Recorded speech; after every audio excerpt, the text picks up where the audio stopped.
When a relationship ends, the pull to go back can feel overwhelming. You tell yourself you miss them, that things were better when they were around. But what if you're directing all that grief at the wrong target? Often, you aren't actually missing the person who left. You are grieving the version of you that existed when they were in your life. To sever those mental ties and reclaim the confidence you feel you lost, we need to build what we'll call a personal independence blueprint. For this, you need a pen, a past relationship to stop obsessing over, and a blank piece of paper drawn with 2 columns.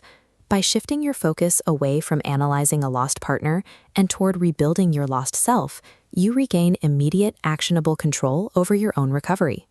Step 1 is identifying exactly what went missing. Look at the left column of your paper. Here, you are going to list the specific feelings you experienced during that relationship. There is a strict rule for this list. You can only use adjectives that describe your own internal state. We are entirely ignoring the actions or personality of your ex-partner. Think about how you operated back then. Maybe you felt uniquely playful, highly ambitious, or deeply safe in your decisions. Name those traits clearly. Looking at that list might feel uncomfortable. It forces you to confront the fact that those vibrant, energetic parts of your personality feel dormant right now. But naming these specific traits is crucial. It turns an overwhelming, abstract cloud of grief into a highly precise target that we can actively recover. Step 2 is breaking the psychological illusion. Because your confidence or joy emerged while you were with this person, your brain falsely assumes that they were the source. Take your pen and physically draw a hard line under that left column. You are visually rejecting the idea that your ex-partner supplied these traits to you. If you skip this realization, you fall into the nostalgia trap.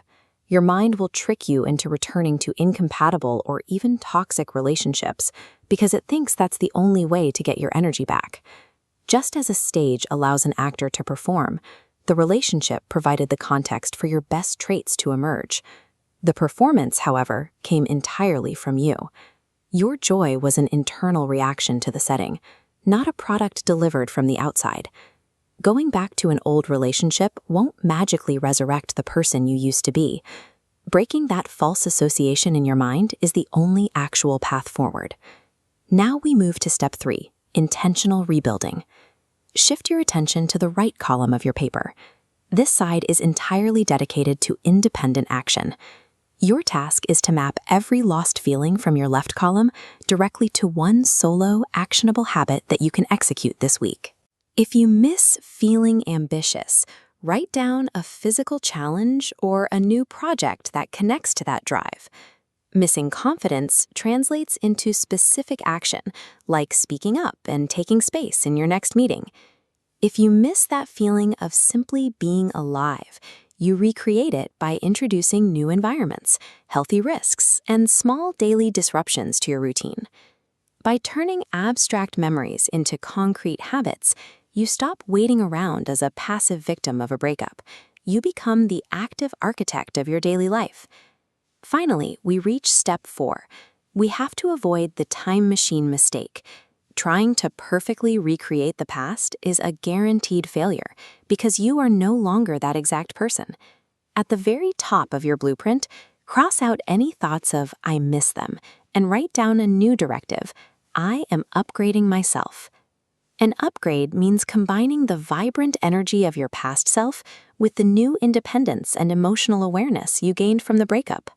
Those feelings of joy and confidence will return, but this time they will feel completely different and much more secure because you are generating them entirely on your own. Building a new identity from these intentional habits ensures you never have to rely on a specific person to feel like yourself again. Look at your completed blueprint. You have successfully taken a vague, painful longing and replaced it with a concrete, step-by-step plan.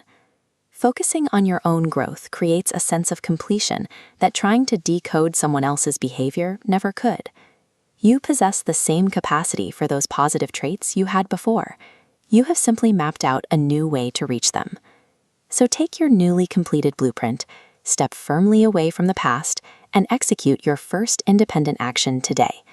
Because once you build those habits on your own, you no longer have to say, "I miss them."